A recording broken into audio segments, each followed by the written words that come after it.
chance nga ay nagsiscrim pa sila cross region.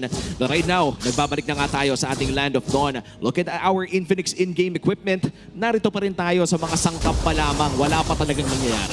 Pachapsuy, yun talaga yung mga best na progression, item progression ngayon. Kung ano man, kung saan ka nasasaktan, build mo lang yung kalahati ng item na yon. Pero itong matchup na to, kanina ko pa napapansin, kahit nagkakaroon tayo ng mga pause, masyadong matapang si Oheb.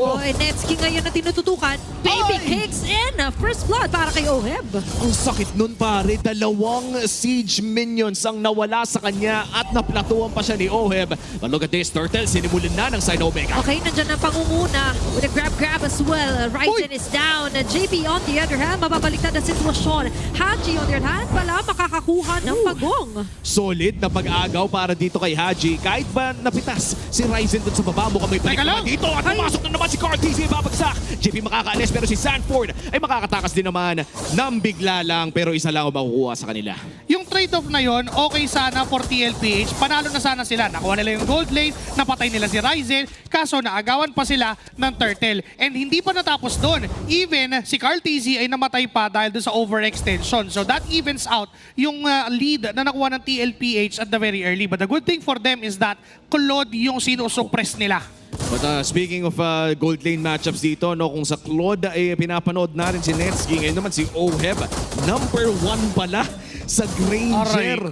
The Filipino sniper reinventing himself mula sa Beatrix na tumututok kay mas madaming nababaril gamit ang kanyang bagong main hero na Granger. The Filipino sniper no? Na ngayon with the Death Sonata, 75% win rate, medyo mataas-taas yun, honestly.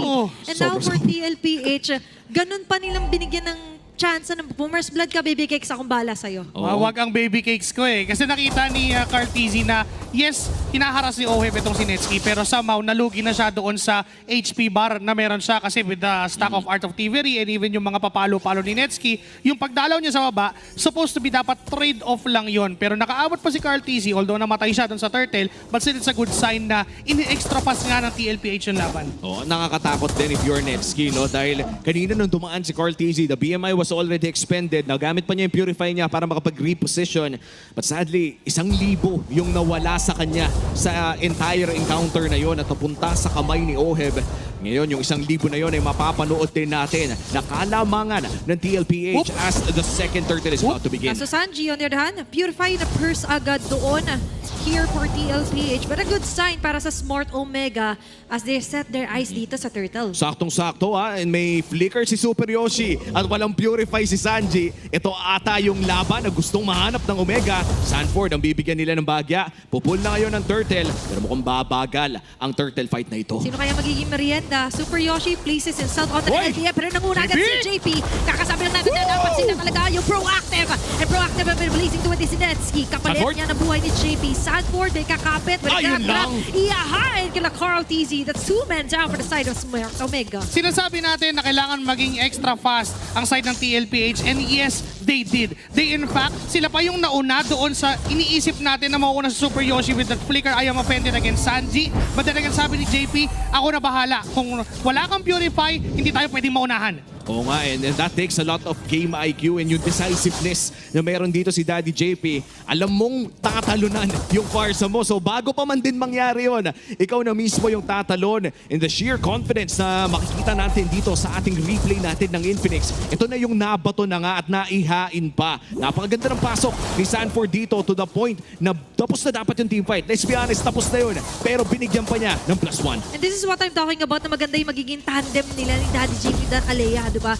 Multiple pwedeng pang ISO na play, pwede pang hain na play. Pero ito na naman si Daddy JP. There's going to be a tsunami sa mga Super Yoshi na lumiko. Medyo buhay natin ng KG at si Netkin magpapala ng mga bala. Pinagsasalo dito nila JP. But on the other hand, Sanji is being targeted. There's going to be the wings by wings. Makakaiwas pa rin naman. Nako, medyo na dumadami na ang death dito ni Carl TZ at hindi na lumalaki ang gold lead ng TLPH. This is really turning bad dahil yung Claude na dapat late game pa at nalugi na nga sa simula ay siyang dumadami din ng pera para sa bagong barangay. Siya pa yung unang makakabasag dito sa bottom lane and not just that, even Super Yoshi pinakita lang din niya yung decisiveness niya. Nung nahuli siya and hindi siya na-burst ng mga members ng TLPH, he flickered in, jumping into Carl TZ. Enough na yung Don't Run Wolf King para pumasok si Nets with that blazing duet. And you're right about what you've said, na yung Claude na late game mo paaasahan, umaaga yung power spike dahil sa pagsama niya dun sa mga crucial rotations ng Smart Omega. This is a problem. At mukhang papunta na nga sa DHS. Looking at the gold lead, may hawak pa rin naman na 600 gold lead si Oheb against this Claude. So okay pa naman, yung Skypiercer ay available na rin. Feeling ko napaka-importante para sa DLPH ng upcoming turtle fight natin. This is the last turtle of the game, and in terms of battle spells, ay yung mga playmakers ng side ng TL ay nariyan ang kanilang mga flicker. Yan, nandun yung keyword natin, decisiveness or decision para sa TLPH. Their decision leads on to the isolation or pwedeng kunin nga dito ni JP.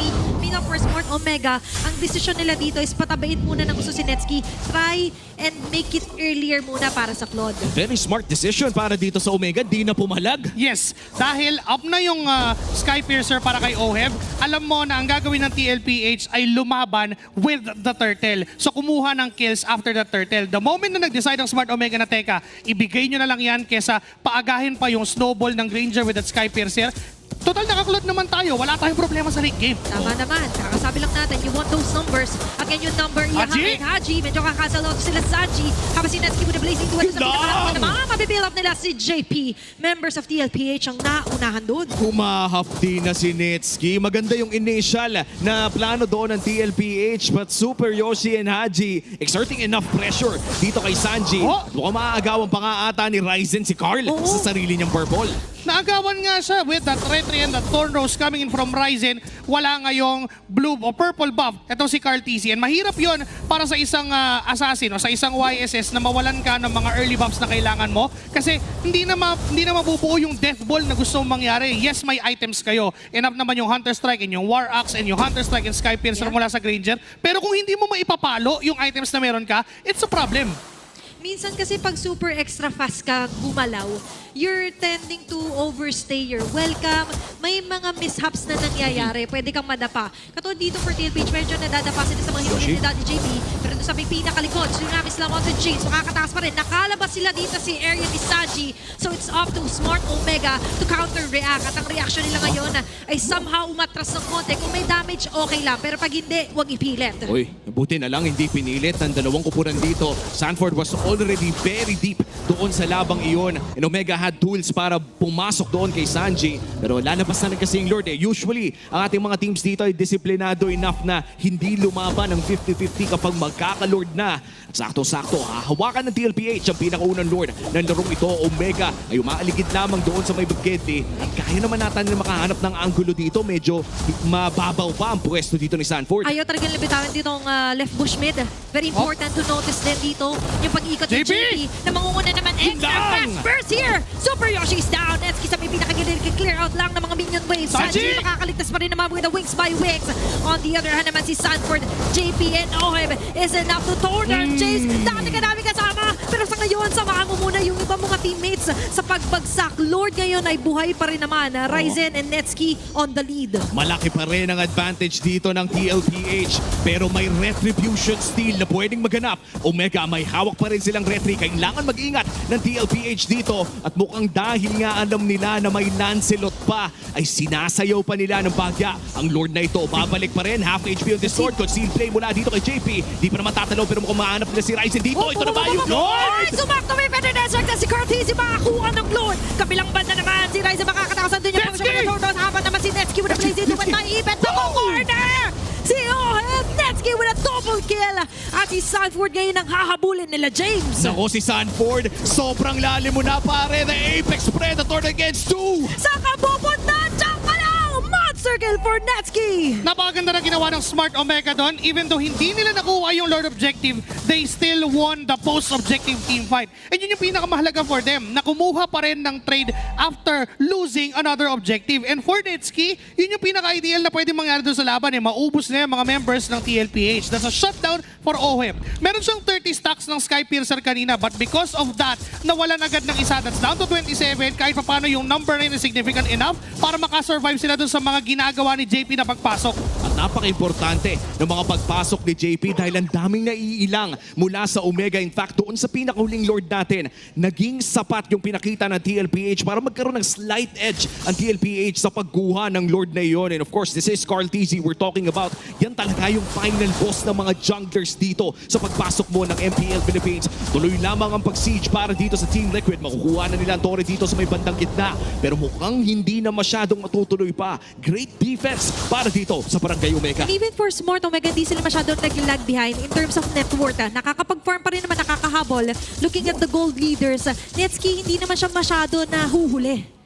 Kailangan din naman na kasi sumabay ng sumabay dahil for the side of Smart Omega, yun yung ginawa nila ng early. Paagayin natin yung scale ng isang Claude. And kung hindi nila magagamit yung Claude this mid-game, magkakaroon na ng problema kasi maganda naman yung mga pasok niya, yes. Pero because of them having a Pharsa and a Granger, ilang pa din at kailangan sobrang halaga ng timing para sa Smart Omega. Oh, yung timing talaga yung kailangan nilang isipin eh. I think there was zero timing na pwedeng makapasok yung Claude kanina during that team fight. Kaya naman ang huling dalawang nabuo eh, si Ryzen pati rin si Netski.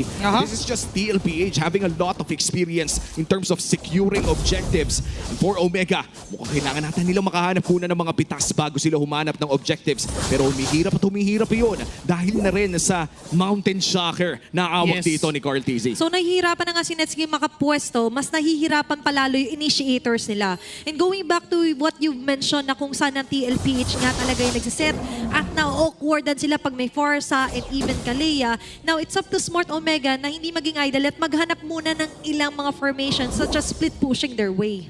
Kung split pushing naman yung usapan, yes, they have the Claude and even the Lancelot can do so. Pero kapag nag-decide ang TLPH na mag-burst down ng objective, medyo mahirapan silang humabol. This is still a YSS, a Granger, and a Pharsa. Artillery-wise, they have it. Di nila kailangang lumapit ng sobra para lang ma-maximize yung damage output nila. Unlike for Smart Omega, kailangan ni Nets pumapasok siya sa backline. Si Super Yoshi kailangan nag-flicker in. Yung Kagura ni Haji kailangan maaabot yung Pharsa. But unfortunately for him, hindi nga niya mahanap saan manggagaling. Oh, ito yung literal na front-to-back lineup. But here comes Super Yoshi with a conceal play. Makikita si Sanji at maka-cancel out ang kanyang conceal. Nice traces palayo pero easy Lord para dito kay Ryzen. Flicker out, may nahuli pang isa. Okay, maabutan nga lang dito Super Yoshi. Makakahatak na isa at mababala na rin si Netski. Ito na yung opening, ito na yung window, ito na yung free. Ito yung nakakay nila. Pero for Smart Omega, mababawasan ng isa. Ryzen makakapitan at hindi ba uwi. Sanford na double kill. Tututok naman tayo dito. Makakapag-out pa rin naman sila Netski. Pero yung Lord na darash sila, mapapakinabangan ba nila ng gusto?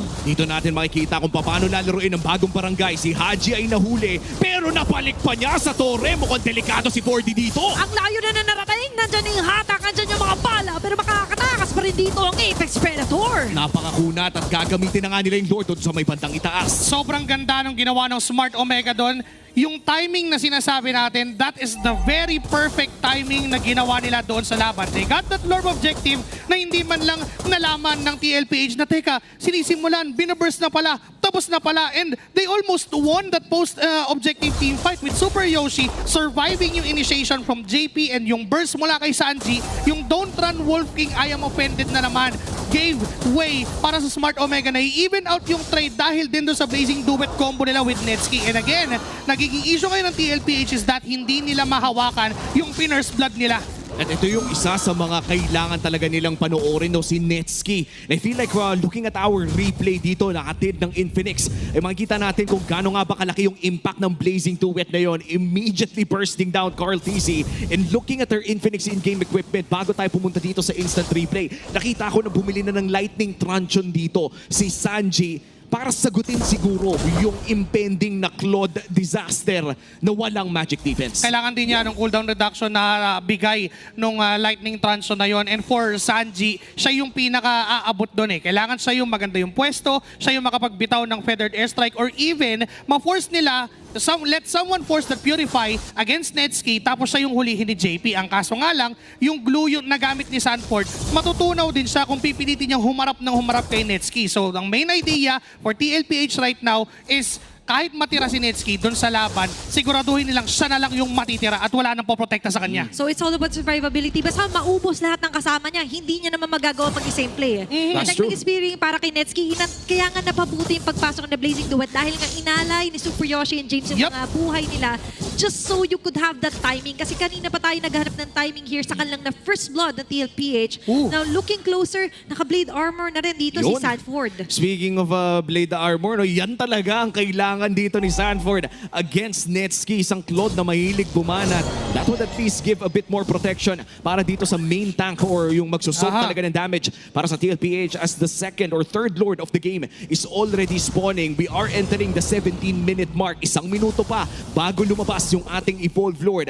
Pakiramdam ko para sa mga teams na to, hindi naman nila aantayin pa. Kung pwede nila makuha ng libre, ay kukunin na nila. Although maganda yung pagkaka-pick up ng Blade Armor, medyo kulang pa din as of the moment dahil sa Malefic Gun pick up mula dito kay kay Netsuki. So, kailangan pa ng anti-kiras ni Sanford para lang din ma-mitigate niya yung physical damage output na magmumula sa Claude. Kasi again, we're talking about a Claude, one of the first heroes na meron talagang percent health damage because of the DHS. So, technically, medyo masasaktan pa rin si Sanford. But because of the health of this zone from Sanji, mahirapang pumesto ang Smart Omega.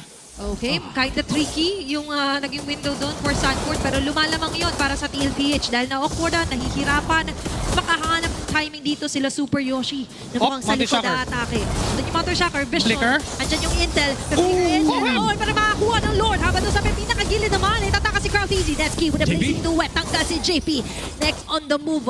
Kung sino man ang mag-overstay pero mukhang para sa TLPH, atras muna ang call. Solid, nakuha nila yung Lord pero nagbayad sila ng isa. Usable pa rin naman ata to, no? Kaya pa naman, ma-utilize pa rin nila yung Lord. That would go on to the bottom lane. So yung mid lane and yung top lane ay magiging libre for the side of TLPH. But again, we're talking about timings. We're talking about perfect moments. And that moment, di ba nag-conceal ngayon ang side ng Smart Omega? They're trying to get that. Aray ko po. Wombo combo! Sanford naman ang next. Isa-isa na lang tinatatosan sa kanilang listahan ng mga members ng Cavalry. Ibang klase yung call na yun. We talked about tempo. Kanina pa natin pinag-uusapan yun. At ito yung tempo break ng Omega. Dapat Lord push na yun. Dapat usable na. Alam natin na kayang gamitin yun ng DLPH. Pero ngayon na napilayan. Carl Tizzy taken out by a concealed play. Ay mukhang makakadepensa na naman ang barangay as we enter the 18-minute mark. Dito na ang lason moments para sa Omega kapag pumitik na ang tinatawag nating OG Omega timers. Malayo pa yung Lord doon sa bottom lane eh. So hindi pa ginagamit ni Carl Tizzy yung Mountain Shocker niya. Kasi normally, you would use that kapag nakadikit na yung mga minions doon sa top lane and doon sa mid lane. Ang kaso nga lang, with that off-tempo pick-up mula sa Smart Omega, nahabol at inabutan nila si Carl Tizzy. And that gave, tulad nga nasabi mo, that gave them the advantage with DLPH not using that Lord onto their own. Now, back to square one. Maaari na namang ilaban ng Smart Omega, but for them, they don't have to be the one to force the team fight. Kailangan TLPH yun. Yeah, and ganda talaga ng counter-attack doon with Super Yoshi on the lead. Ito talaga yung sinasabi ko na mas bagay sa kanya when he's taking charge, when he's taking control kung sino nga ba yung mga pwede nilang bigyan. And that was really worth the risk for Smart Omega. Dahil nga kanina, ang tanong natin, mapapakinabangan, mamamaximize ba yung Lord? Ngayon na sagot ay hindi. Oh, No. sheer confidence talaga, no? Kakaiba yung pinakita ng Omega doon. And for TLPH, pakiramdam ko na kay Sanji na talaga ang bola dito. You have the burst damage. Ryzen papasok sa bush. May iwasan naman Venator Rose. Hindi agad pumitik sila Sanji doon. The patience, the trigger discipline mula dito sa TLPH. Hindi mo gagawin yun normally kung alam mo na may mga tao doon. Kasi technically, kapag may Kalea doon, punishable yung ginawa Patay ni ka Ryzen. ni Ryzen. Patay ka doon. But because alam mo at confident ka na you can dodge those pick-offs mula sa TLPH, in fact, yung pasok niya ay phantom execution pa para kung may tao, kaya niyang patayin kasi alam niya yung damage output niya eh. You're right. At bawang professional po ang gumagawa niyan.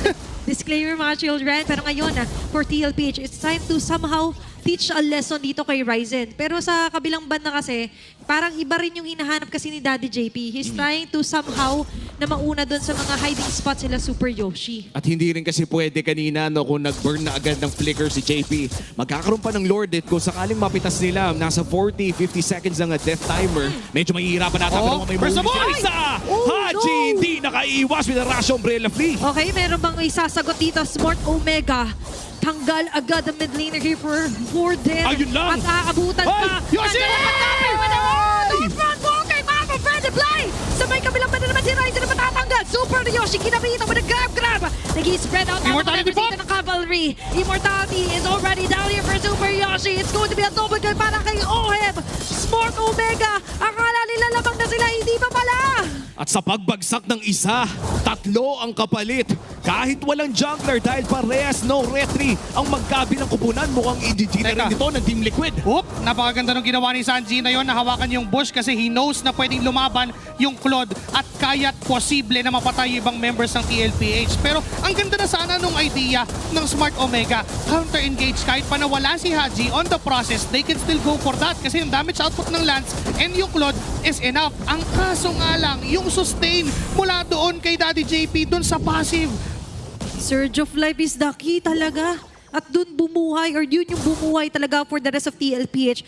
Now, going back, maganda naman yung play ni Super Yoshi. Pero without Haji, yung extra sana dun para sa yun yung overturn, ay hindi nila masyado na ma-maximize. Makikita natin yan no, sa ating instant replay natin ng Infinix. Nung nga ba yung nangyari sa teamfight na yun, that was a spectacular blazing duet mula dito kay Netsky. Pero dahil na rin sa backline damage and sustain na hawak ng TLPH, ay napaliktad pa nila yung laban na yun at hindi na makapag-free hit dito si Netsky. No? Masyadong delikado kung lalapit siya kay Sanford. Kaya naman itong Evolve Lord na to ay magmamarcha na dito sa mid lane. Kontrolado din ng TLPH ang top lane and bottom lane wave at mukhang 3 waves crashing ang kailangan depensahan dito ng bagong barangay. Sasagutin muna nila ang doon sa bottom lane pero pasad na ang mid. Kailangan na sagutin ng Omega yung Lord na paparating sa base nila. Okay, mamimingwit na naman dito si Daddy JP nga ba? flicker, Nag-aabang lang. May flicker na ready here for the Kalea.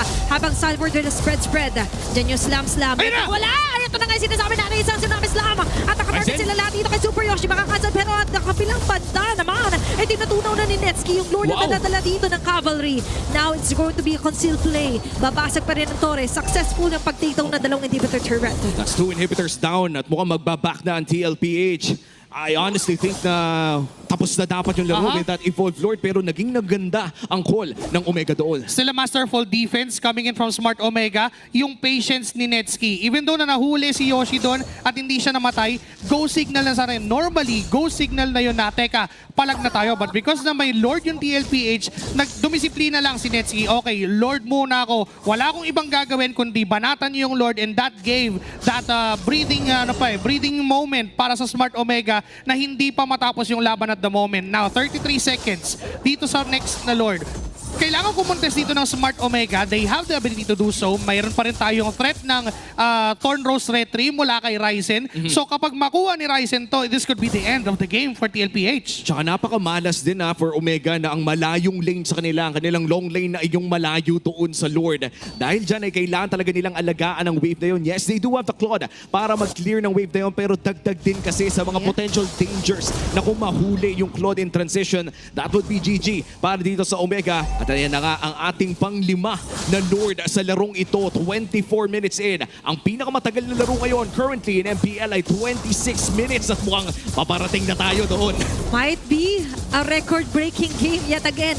Pero sa ngayon, breaking off the Lord here is Netsky. JP sa may bandang kanan, atake, lapit lang concealed play. May Arl, flicker to, shocker. delikado to ha. Makikita niya si Netsky, pero doon pa rin naman ang mga bala. Sino to? Dying out dito si Haji. Sumabot, pero si Haji at si Super Oy! Yoshi magkakaroon ng Sanford! tag, pero hindi pala inapangalan damage. Sanford going in. Andyan na naman ang pag-grab-grab. Habang si Ohib naman, Ay, kinakamera JP gets dito it! na iligaw dito ni James. Ohib! At matatanggal yung mga shutdown kilaban si Sanji at si JP naman. Ay pagtutulungan Netsky! dito sila Super Yoshi and Netsky. Immortality is broke off. Ay ayaw yan. At dito. Andyan ka na lang. Achilles be here for Sanford. The Sansan Doom is doing it. Featured in Carl Dizzy as well. Super Yoshi lang natitira. At siya na lang ang dedepensa mag-isa against 3 members of TLPH. At mukhang hindi na hihintayin ang Cavalry ang Lord. Papasukin na dito ni Carl Dizzy. Super Yoshi with the immortality pero yung minions na lang ang inaabangan. This might be it as the Cavalry stomps their way for Game 1, securing the first game win for the series. Long game, no problem.